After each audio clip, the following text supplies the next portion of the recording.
Welcome to Conversations with Zaki Baruti, with your host Zaki Baruti, and in the studio with me for another episode of looking at international travel, why you should, and some of the great places of the world to see is none other than Brother Malik Ahmed, President and founder of Better Family Life. Well, once again, my brother. It's always good to be here with you, Brother Zaki. Right. And as you know, and our audience know, we've been doing a series of discussions around travel. And having been blessed to travel fairly extensively, and you traveled very extensively, yes, I guess you can say, yes, that I just want to use these shows to motivate people to get beyond the United States, to see some aspects of the world. Why is that important? I think that it's important because, you know, the more you see of the world, the more you see of yourself, the more you see of your own possibilities, what you are able to do, how people live, why they live in the conditions that they live. You have a way of connecting all of the dots, and all of the dots always lead back to you. So I would encourage our audience to definitely make it their business to travel, save their money. If you have to save it over 1 year, 2 or 3 years, 5 years, travel, see the world. And the other thing is because the majority of the world is people of color, it's people that look just like us. And I think, Zaki, you've heard me say on a number of occasions, Zaki, I was at so-and-so country, and I saw somebody that looked like you, that had gestures like you. Right. And that blows my mind because a lot of Black Americans, they'll have people in Africa and the Caribbean and Europe and Central and South America that look just like them, act like them, have the same sensibilities. The more you see of that, the more you see how we're all connected. Absolutely, absolutely. And again, for our audience, you have been to how many countries? 31 countries. 31 countries, yes. Okay then. I said in one of our previous programs, 35 countries. I was incorrect. I did the counting and added some countries that I was only in the airport in, and I said, no, I got to take those countries out of the equation because I didn't really go in the country. You mean you didn't get out and see any other aspect? You just stayed in the airport? I stayed in the airport, especially I'm thinking of Rome. When I was in Rome, it was several hours, and I never made it out of the airport. When I was in Guinea, I stayed in the airport for several hours because sometimes you just don't know what the customs and all of that stuff, and you can get caught up. And when the plane is leaving, it's leaving. Right. Well, you know, when you mentioned Rome, just in terms of life experience, I've been blessed to be there on a couple of occasions. One, I had been pulled over by authorities on a trip toward Libya, and that was a different kind of experience at the height of after a year after the United States had bombed Libya. In 1987 was the year I had got stopped at. But then I went back and went atop the Vatican, just to look out and going up the spiral steps. I'll never forget that. Yeah, but anyway, you took me back to that. So, again, experience is great. Now, again, share with our audience your top 5 picks that have been great experiences for you. So we talked about some in some of the previous programs. I think I didn't mention Ghana. So I would say Ghana, Egypt, Morocco, Bolivia, in Peru, South America. In South America, Peru, and probably Mexico. And I can link the Peruvian, Mexican, and Egyptian trip all together because all 3 of those places. Which ones again? Mexico, Chichen Itza in particular, the pyramids in Mexico. All right. And you saw pyramids in Mexico. Yes. Okay. And I went in Peru. I went up into the mountains of oh man, I can't even think of a place now. It's such a. But okay, don't worry about Peru. it. Peru, up in Peru. Yes, and they, where they built just great monuments, whole civilization, 8,000 miles up. Excuse me, I said miles. I meant 8,000 feet from sea level. Right. Up. And Machu Picchu is in Peru. That's the place. It's a very, very important place. Now, weren't the Aztecs the or Aztec the and part Mayans of that? Right. Yes, Right. and some other people were there because they told us that there were some people there before the Aztecs, some more original people. Right. In Machu Picchu in Peru. That came before Columbus. Yes, that came before Columbus. Way before. So that whole Ivan Van Sertima piece. And I think in Bolivia, up in the Andes mountains, we saw dark Indians, red. I mean, so when they talk about the red Indians, you don't see them over here. But when you get out of this country, you see that these people are dark red. It's like, oh my gosh, they look just like African Americans. And then on that whole monumental and that's side, in Bolivia. That's in Bolivia, way up like 1,400 feet above sea level, way up in the mountains. You find that group of people, and then throughout the Bolivia. But then taking it across the water to Egypt, going and seeing the Grand Pyramids, and knowing that there's this linkage between the pyramids and Egypt, the pyramids that we found here in North America, the monumental civilizations in South America, they're all linked. Absolutely. Going into Upper Egypt and going into Aswan in particular, going to Luxor and seeing the grandness of the pyramids. We don't discuss those, one primary discussion I want on that, but also prior to the show, we're discussing a couple other spots. I want to make mention of them, but before I do, we don't have to take a break. Okay. It's the gifts of caring people like you that help keep the Zaki Baruti Show on the air, dealing with hard issues that we must begin to recognize in our community, issues that are frequently ignored by much of the existing media. And St. Louis and the St. Louis area is a community that's famous for its Jim Crow policies of keeping the people down by elevating the rich and the powerful. I want to encourage you to get a copy of the book Through the Fire as you share your gift of $10 or more to help keep Zaki's program on the air and directly help the hurting and the homeless. This book goes into great detail of how the bigotry and the self-centeredness of the rich and powerful was implemented through the politicians to drive the homeless out of the area by shutting down the work of New Life Evangelistic Center. But the work isn't shut down. It's moving forth in many other different locations. It's moved out on the streets among the people, and it's working to get back into 1411 Locust, all of which is made possible through the prayers and gifts of caring individuals like you. And that's why your gift is so very important at this time.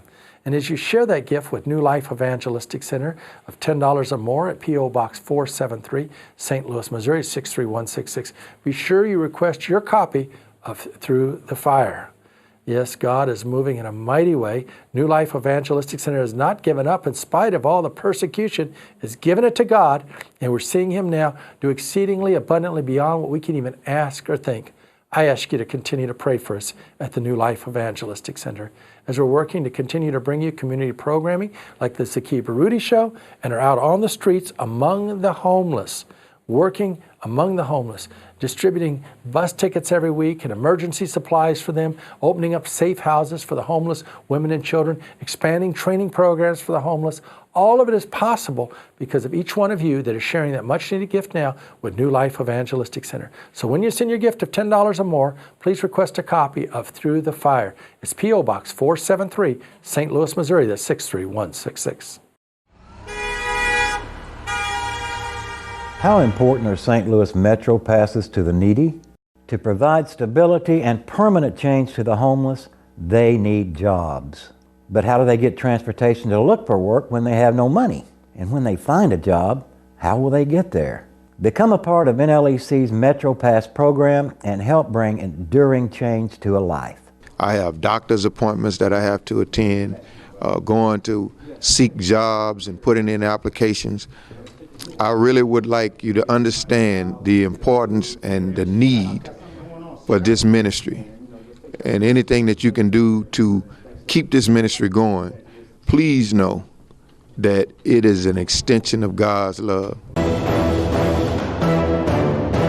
Welcome back to Conversations with Zaki Baruti, with your host Zaki Baruti. In studio with me is Malik Ahmed, international traveler and founder of and president of Better Family Life. And we're discussing why people should see the world, and we're taking a little peep into some of the exciting places that Brother Malik has been. Mm-hmm. And off air, for me, an exciting place you had shared with me in terms of having visit where the Buddha shrines, and that was in where? That was in the country of Nepal. The southern part of Nepal, very close to the Indian border, is the birthplace of the Buddha. And again, the people down in that region, they are dark. Okay. I mean, very dark, but just the awesomeness, the grandeur of the Buddha compound. In that compound, it's probably, 500 to 800 acres of land. In that compound, all of the Buddhist countries in Asia has their shrine in that compound. So not only are you going to the birthplace of Buddha, you're then visiting all of these Buddhist and Hindu shrines that's in honor of the Buddha. That was fascinating in that you still see people practicing their traditional religious practices, and people from all over the world paying homage. When you go into these various temples, you have to remove your shoes. Some people are in prayer, some people are in meditation. So it was just wonderful just being in that very spiritually sacred place.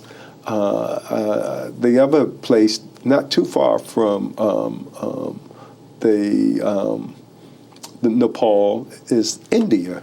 And we had the pleasure, my wife and I had the pleasure of going to the Taj Mahal. Oh, was that for a honeymoon? Well, part of our educational, knowledge. That's great. But so how was Taj Mahal? Oh man, it's everything that everybody has ever said about it. It is actually magnificent.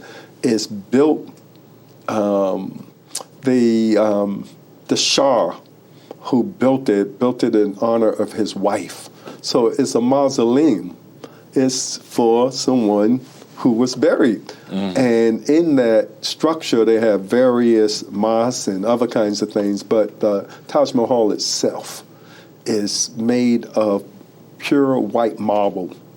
And the marble is such that the sun hits it throughout the day and gives off different lights. Mm. And then at night, the moon does the same thing. So some people are there gazing all day to see the variations of what happens with the atmospheric sun, moon impact on the marble itself. Did you do that all day? No. We were there for about 5 hours. It was hot, but it was wonderful. It was about 40 to 50,000 people there. Everybody just in amazement, taking pictures and all of the rest of the stuff. India itself is a very fascinating place. And again, India has black people throughout the whole country. I mean, just real dark skin, even darker black than me. The ironic thing about the Indian black is they're probably the only black people in the world that don't know that they're black.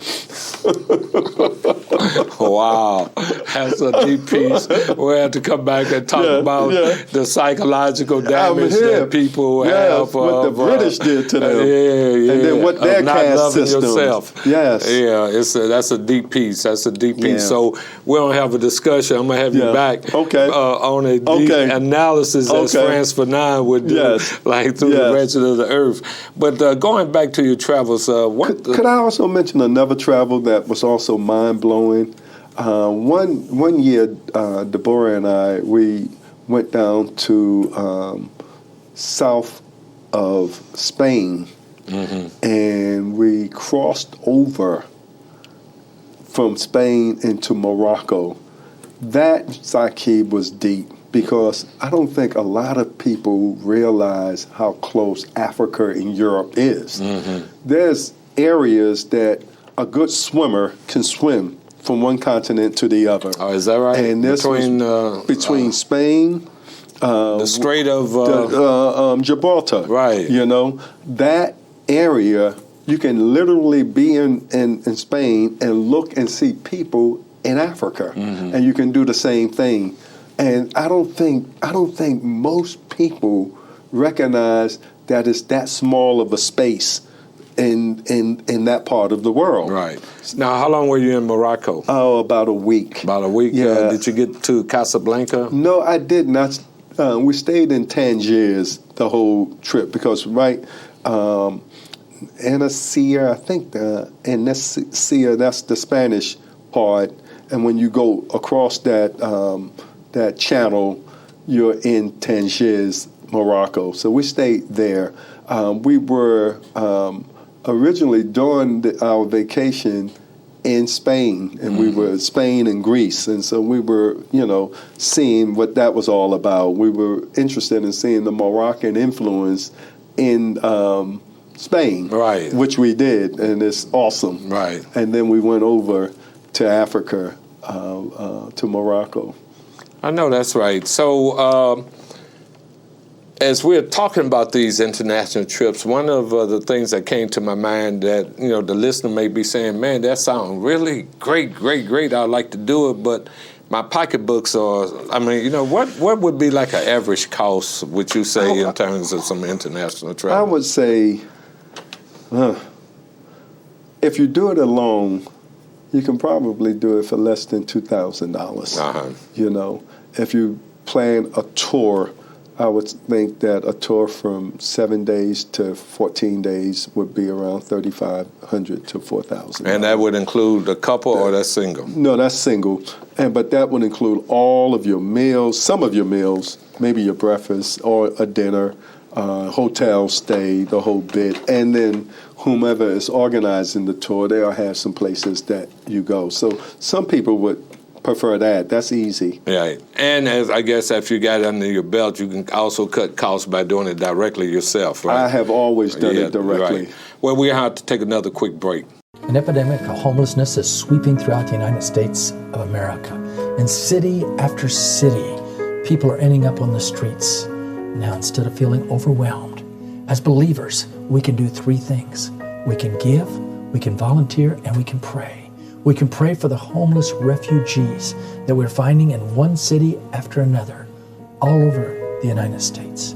So many people ending up out on the streets, and the hearts of so many are growing cold at this particular time and indifferent to the need. Jesus said, as oft as you've done it to the least of these, he said, even so you've done it unto me. When's the last time you've prayed for the homeless refugees in the United States of America, appearing in city after city, not only in major cities, but even smaller cities? So many people ending up out on the streets, even in resort areas, places you never think you'd find homeless people. They're there. Jesus said, foxes have holes and birds have nests, but he, the Son of Man, had nowhere to lay his head. Please pray for the refugees. Please pray for the homeless people in America, and pray for those that are on the front lines, the first responders, reaching out through Jesus Christ among the homeless and hurting, whether it's in Springfield or St. Louis. Your prayers and gifts to the New Life Evangelistic Center makes a big difference. This New Life Evangelistic Center, P.O. Box 473, St. Louis, Missouri is 63166. If you can't receive NLEC TV on channel 24.2 on your TV, you can watch us on your home computer or laptop, anywhere in the world. Simply type in NLEC TV, then select NLEC TV support and click on the small NLEC TV on the right of the menu bar. Click on the play indicator to start the live programming, the same programming as 24.2. You can then enlarge the picture and enjoy your favorite programs like the NLEC Worship with Larry Rice, The Bernie Hayes Show, Experience the Benefits of Change with Pastor Burris, Conversations with Zaki Baruti, News and Views, and so much more. Can you hear the music of creation? NLEC TV is also available on all mobile devices such as smartphones and iPads. By getting the NLEC TV app, you can enjoy NLEC TV anywhere you go. Welcome to Conversations with Zaki Baruti. In studio with me is Malik Ahmed, and we're president and founder of Better Family Life, and we're discussing international travel. On the other side, we kind of discussed some projection costs, and we're saying that some of that costs, rather than touring with people, you can also go direct, like from one city here in this country to another city there. Exactly. Okay. With that said, a couple other places that we have talked about offline, Ghana and Senegal, which was one of the key points of my life. And what was the third country? I don't know. I can't remember. Well, let's look at Ghana and Senegal. And both of them are on what continent? On the continent of Africa. Okay. And they're both in West Africa. One of the things that was so impressive about being in Ghana, first, it being... Were you in the capital? I was in the capital of Accra. Accra, and, traveled from Accra to a small village that was the birthplace of Kwame Nkrumah, the first president of Ghana. It's called Nkrofu. And at the time that I was there, we were actually, the body of Nkrumah was still in his small village. And we were able to go and see the coffin itself before they interned it and brought it into the capital many, many years later. That was a very sacred experience because, Kwame Nkrumah, along with Ahmed Sékou Touré, are the fathers of Pan-Africanism on the African continent, and to be in his aura and what he did for W.E.B. Du Bois, and then going to the Du Bois home and seeing where he wrote. He was working on an Encyclopedia Africana that he didn't complete that work, but we were in the room where he was actually working on it, and so all of his research books on the subject. And let me interject on W.E.B. Du Bois, just for historical acknowledgement. At the height of the Honorable Marcus Messiah Garvey saying, let's go back to Africa, Du Bois was very critical. Very critical.